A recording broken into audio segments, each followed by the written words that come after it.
আজকে আমি বানাবো দই বেগুন। কালকে যেহেতু আছে নীলষষ্ঠীর উপোস, তো সেই জন্য আজকে নিরামিষ হচ্ছে। আর বানাবো এখানে লাউয়ের তরকারি। তো এখানে দেখো বেগুনগুলো ফার্স্টে একটু ভেজে নিচ্ছি।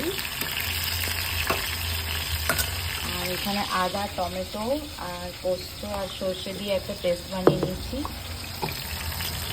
চলো আজকে নিরামিষ তরকারি দিয়ে খাবার খাওয়া যাক। আজকে স্কুল ছুটি, তাই এখন রান্না করছি। কষিয়ে আমি অল্প একটু দই দিয়ে এটাকে ভালো করে ফাটিয়ে নিলাম। অবশ্য দইটা লাস্টে একটুখানি দিতে হবে, কারণ আগের থেকে দিলে ছানা হয়ে যেতে পারে। এখন আমি বেগুনগুলোকে এক এক করে এর ওপরে তুলে দেব।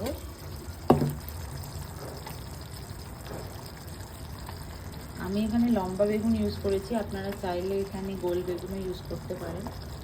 খেতে খুবই ভালো হয় এটা, রুটি, পরোটা, মানে গরম ভাতে যে কোনো দিয়ে খুবই ভালো লাগে।